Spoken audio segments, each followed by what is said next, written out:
Good morning students, welcome back to my YouTube channel Learning Academy 2.0।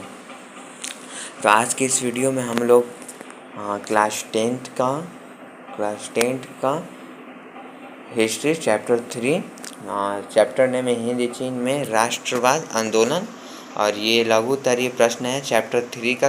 Okay, history का chapter 3 का लघु उत्तरीय प्रश्न जो भी जितना भी है वो भी आज वो हम इस वीडियो में पूरा कवर करेंगे। ठीक है, इससे पहले हम अति लघु क्वेश्चन आंसर करवा चुके हैं और ये 2026 के न्यू बैचेस है। ओके, ये न्यू बैचेस है और आर्ट्स के अलावा साइंस, इंग्लिश, संस्कृत, मैथ हमारा फर्स्ट चैनल लर्निंग एकेडमी पे हो रहा है, जिसका लिंक हम डिस्क्रिप्शन बॉक्स में दिए हुए हैं। इस वीडियो के डिस्क्रिप्शन बॉक्स में दिए हुए हैं और सारे वीडियो के डिस्क्रिप्शन बॉक्स में हम लिंक दिए हुए हैं फर्स्ट चैनल का। तो आर्ट्स के अलावा आप science, math, English, Hindi, Sanskrit वो भी आप लोग सब्सक्राइब करके कर सकते हो। वो भी 10th वालों के लिए न्यू बैचेस है और ये आर्ट्स भी 2026 के 10th वाले बच्चों के लिए न्यू बैचेस है। तो आप लोग हमारे चैनल पर नए हैं स्टूडेंट, तो आप लोग सब्सक्राइब करें। और ये जो चैनल है आप ही लोग के लिए है, तो ये चैनल दूसरे स्टूडेंट के पास भी शेयर कर सकते हैं, क्योंकि इतना मेहनत हम कर रहे हैं तो आप भी थोड़ा सा मेहनत करके ये चैनल दूसरे स्टूडेंट के पास शेयर कर दीजिए। ओके, तो चलिए एक बार हम फिर से रिपीट कर देते हैं। ये 2026 का न्यू बैचेस है, ये क्लास 10th हिस्ट्री का क्लास 10 चैप्टर 3 का लघु उत्तरीय प्रश्न है। जितने भी क्वेश्चन हैं वो सब इस वीडियो में हम लोग कवर करेंगे। ठीक है, तो चलिए फर्स्ट क्वेश्चन देखते हैं।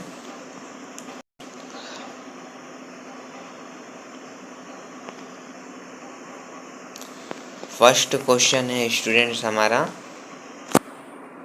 हिंद चीन में फ्रांसीसी प्रसार का वर्णन करना है। ठीक है, तो पहले तो ये हमें कमेंट करके आप लोग बताइए कि इंस्टाग्राम आईडी कौन कौन स्टूडेंट फॉलो किए हैं और कौन कौन स्टूडेंट्स आर्ट्स के सारे बुक पढ़ रहे हैं। कमेंट करके ज़रूर बताएं, क्योंकि हम बार बार बोलते हैं बुक पढ़ लीजिएगा तो अपने शब्दों में आंसर उत्तर लिखने में आप लोग को नहीं होगा कठिन। ठीक है, बहुत आसान हो जाएगा।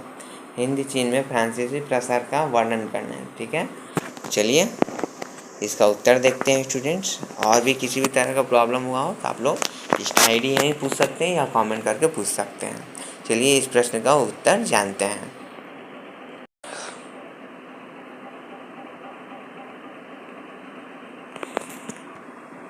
पहले इसे हम थोड़ा सा स्मॉल कर लेते हैं। चलिए आप लोग को नोट डाउन करते रहना है, कॉपी और पेन लेके बैठे नोट डाउन करते रहें।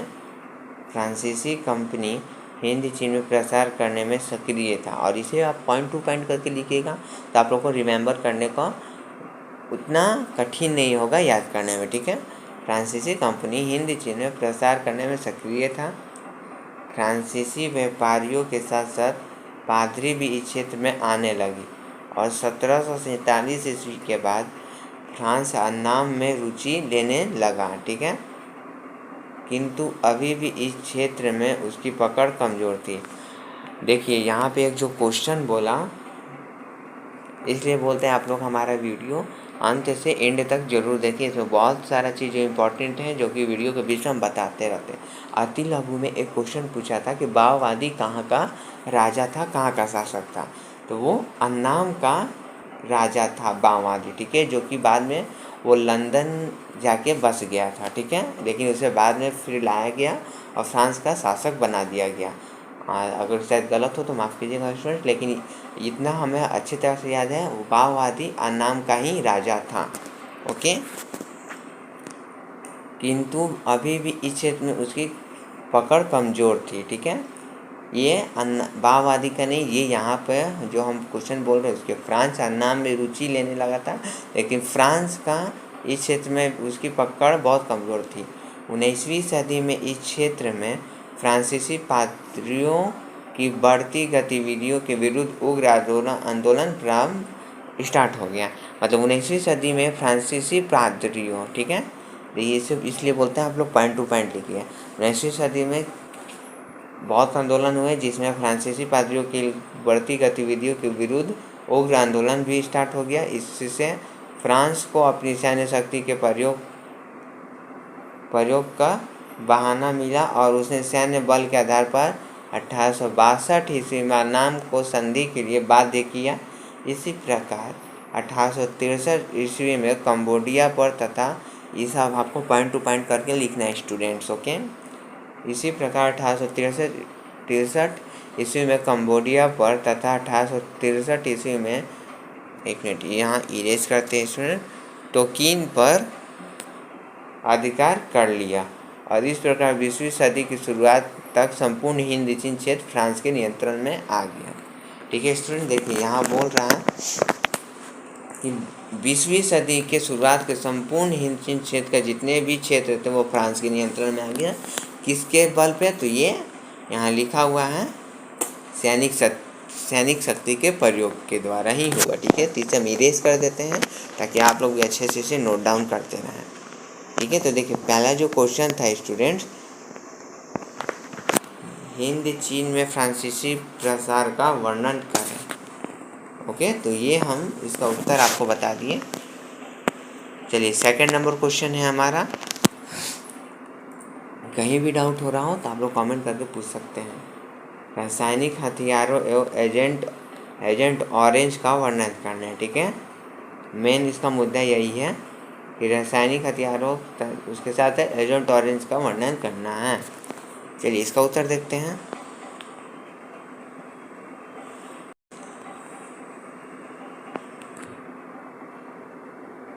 अमेरिका कंबोडिया में जटरीला एवं वियतनाम में नापाम बम तथा एजेंट ऑरेंज रासायनिक हथियारों का उपयोग संघर्ष के दौरान किया जो अत्यंत घातक एवं पर्यावरण के लिए घातक थे। देखिए आपको मेन ये समझना है, जो अमेरिका और कंबोडिया में जटरीला एवं वियतनाम के नापाम बम तथा, देखिए मेन यही पूछा आपको, एजेंट ऑरेंज रासायनिक हथियार जो है वो उसका यूज बहुत संघर्ष के दौरान किया गया था, लेकिन यह अत्यंत घातक था, बहुत घातक सिद्ध हुआ और पर्यावरण के लिए तो ये बहुत ज़्यादा नुकसानदायक हुआ। 1969 में अमेरिका ने कंबोडिया में, इसे हम फ्रेज कर देते हैं स्टूडेंट्स, अमेरिका ने कंबोडिया में जटरीला नामक रासायनिक छिड़काव किया। अमेरिका ने कंबोडिया में जाकर जटरीला नामक रासायनिक का छिड़काव किया, जिसमें 40 एकड़ रबड़ वृक्ष समाप्त हो गया। आप लोग समझ सकते हैं कि ये रासायनिक जो है, जटरीला नामक रासायनिक ये 40,000 एकड़ रबड़ वृक्ष को समाप्त कर दिया। ठीक है, अब हम लोग नापाम बम के बारे में जानते हैं। नापाम बम यह रासायनिक हथियार था जो एक तरह का ऑर्गेनिक कंपाउंड है। ठीक है, नापाम बम जो है ये एक रासायनिक हथियार है और ये ऑर्गेनिक कंपाउंड भी है। यह अग्नि बम में गैसोलीन के साथ मिलकर, यहाँ इरेज कर देते हैं स्टूडेंट, ये अग्नि बमों में मिलकर गैसोलीन के साथ मिलकर एक ऐसा मिश्रण तैयार करता था जो त्वचा से चिपक जाता था और जलता रहता था। सोच लीजिए ये कितने घातक थे। इसका व्यापक पैमाने पर वियतनाम में प्रयोग किया जा गया था। चलिए आगे बढ़ते हैं स्टूडेंट्स। अब हम लोग एजेंट ऑरेंज के बारे में जान लेते हैं यहाँ थोड़ा सा। ठीक है, यही एक इम्पॉर्टेंट है इस क्वेश्चन का। यह एक ऐसा जहर था, तो सबसे पहले तो आप ये जान लीजिए स्टूडेंट्स,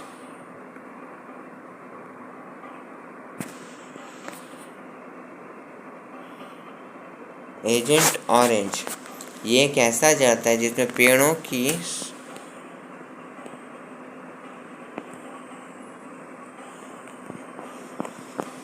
सारे स्टूडेंट्स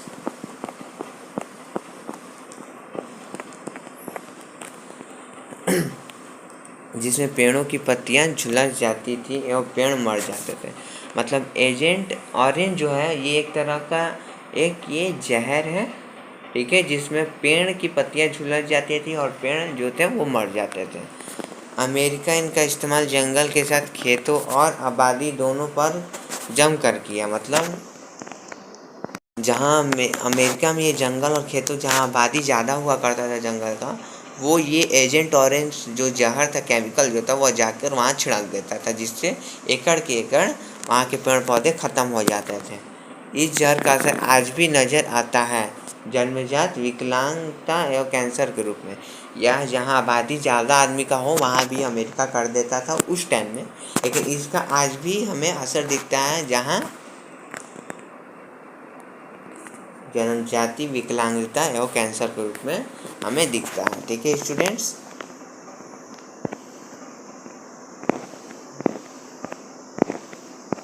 तो चलिए पहले बैक होते हैं हम लोग।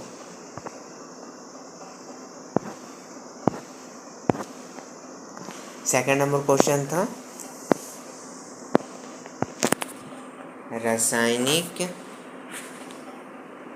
हथियारों एवं एजेंट ऑरेंज का वर्णन करना है। ठीक है, तो आपको पॉइंट टू पॉइंट करके स्टूडेंट्स लिखना होगा। ऐसे ही पहले थोड़ा सा उत्तर मैं आपको समझाना होगा, उसके बाद napalm बॉम्ब, फिर एजेंट ऑरेंज के बारे में आपको ऐसे ही समझाना होगा। ठीक है, चलिए नेक्स्ट, अगर कोई भी डाउट हो रहा है तो आप लोग हमारे इंस्टाग्राम आईडी फॉलो करके पूछ सकते हैं या यूट्यूब पे कमेंट करके पूछ सकते हैं। स्टूडेंट्स चैनल को ज़्यादा से ज़्यादा शेयर करें स्टूडेंट, और लाइक करना बिल्कुल ना भूलें। चलिए नेक्स्ट क्वेश्चन है हमारा, और ये क्लास 10th का न्यू बैचेस स्टार्ट हुआ है। ये हिस्ट्री का चैप्टर 3 का लघु क्वेश्चन आंसर हो रहा है। क्वेश्चन नंबर 3, हो ची मिन के विषय में संक्षिप्त में लिखना है। मतलब हो ची मिन के बारे में संक्षिप्त में हमें लिखना है। चलिए इसका उत्तर देते हैं स्टूडेंट्स। हो ची मिन साम्यवाद से प्रभावित था। इसको पॉइंट टू पॉइंट करके स्टूडेंट्स लिखिएगा आप लोग, हम बार बार बोल रहे हैं। उसने 1925 ईस्वी में वियतनामी क्रांतिकारी दल का गठन किया। तो वियतनामी क्रांतिकारी का गठन कौन किया? तो हो ची मिन। और कब किया? तो 1925 ईस्वी में किया। एवं फ्रांसीसी साम्राज्यवाद से लड़ने के लिए कार्यकर्ताओं के सैनिक प्रशिक्षण की व्यवस्था की।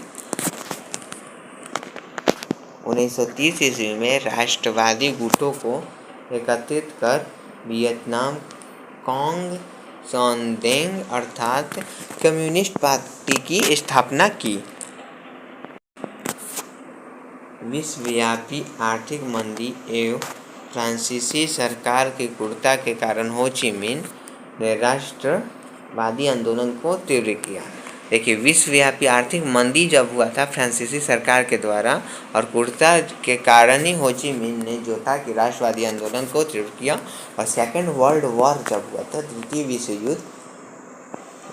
विश्व युद्ध में जापानी सेना के पराजित होने पर 2 सितंबर 1945 को वियतनाम को स्वतंत्र घोषित करते हुए डेमोक्रेटिक रिपब्लिक ऑफ वियतनाम की स्थापना की। तो डेमोक्रेटिक रिपब्लिक ऑफ वियतनाम की स्थापना कब हुई? देखिए, मतलब कब हुई, किसने किया? तो 2 सितंबर 1945 को जब उत्तरी वियतनाम स्वतंत्र घोषित किया, उसके बाद ये स्थापना हुई। ठीक है स्टूडेंट्स, तो चलिए एक बार हम बैक होते हैं पहले। तो हो ची मिन के विषय में संक्षिप्त में लिखना था, जो कि हमने आपको बता दिया। ठीक है, यहाँ फिर से बता देते हैं। ये मैट्रिक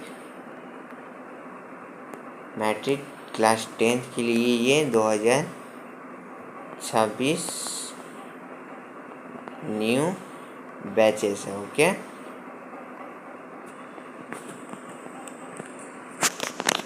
इसका उत्तर जो था हमने बता दिया, आप लोग नोट डाउन कर सकते हैं। ठीक है, 4th नंबर क्वेश्चन है हमारा, हो ची मिन मार्ग क्या है बताओ। हो ची मिन के बारे में तो बता दिए, उनका संक्षिप्त वर्णन कर दिए, लेकिन हो ची मिन मार्ग क्या है ये बताना है स्टूडेंट। ठीक है, चलिए उत्तर देखते हैं।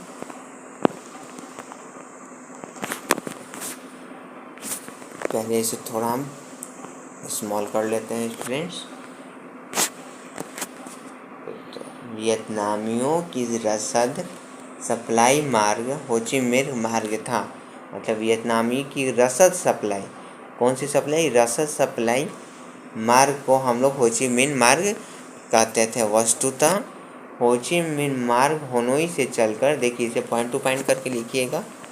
देखिए, हो ची मिन मार्ग जो है वो हनोई से चलकर लाओस कंबोडिया सीमा क्षेत्र से गुजरता हुआ दक्षिण वियतनाम तक जाता था। मान के चलिए क्वेश्चन में पूछ लिया होचिन मिन्ह मार्ग जो है वो किस किस देश से होकर गुजरता था। ठीक है, तो आप लोग को लिखना है होचिन मिन्ह मार्ग हनोई से चलकर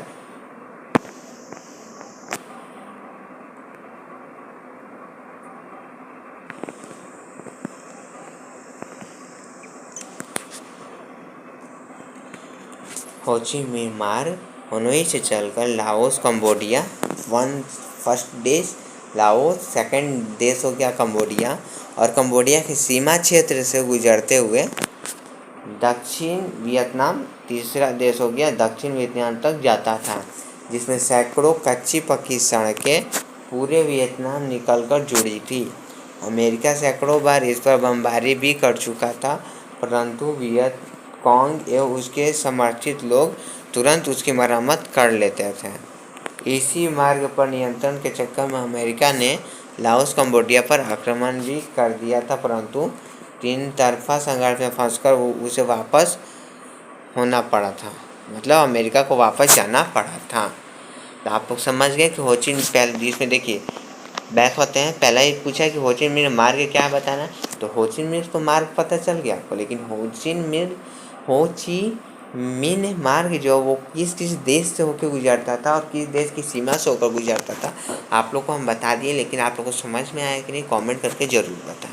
ठीक है, चलिए नेक्स्ट पॉइंट देखते हैं। Next question, fifth number question, America Hind चीन में कैसे दाखिल हुआ चर्चा करना है। तो जो किताब मेरे स्टूडेंट्स पढ़ रहे होंगे वो ज़रूर बता देंगे और एग्ज़ाम में भी लिख देंगे। अमेरिका हिंद चीन में कैसे दाखिल हुआ, मतलब हिंद चीन के अंदर अमेरिका कैसे दाखिल हुआ, हमें ये बताना। ओके, चलिए स्टूडेंट इसका उत्तर देखते हैं। अमेरिका दक्षिण वियतनाम और हिंद चीन में बढ़ते साम्यवादी प्रभाव को रोकना चाहता था। अमेरिका जो है वो दक्षिण वियतनाम और हिंद चीन में जो साम्यवादी प्रभाव बढ़ रहा था उसे रोकना चाहता था अमेरिका, और पहले से ही वहाँ आर्थिक और सैनिक सहायता दे रहा था। मतलब कि इसका मतलब ये है कि वियतनाम जो है दक्षिण वियतनाम और हिंद चीन में अमेरिका पहले से ही सैनिक सहायता दे रहा था, और राष्ट्रपति कैनेडी के शासनकाल में 1962 में अमेरिका ने दक्षिण वियतनाम को सेना भेजकर प्रत्यक्ष रूप से युद्ध में भाग लिया। ठीक है, तो एक बार बैक होते हैं स्टूडेंट्स। तो ये जो फिफ्थ नंबर क्वेश्चन था, अमेरिका हिंद चीन में कैसे दाखिल हुआ, इस पर चर्चा करना है।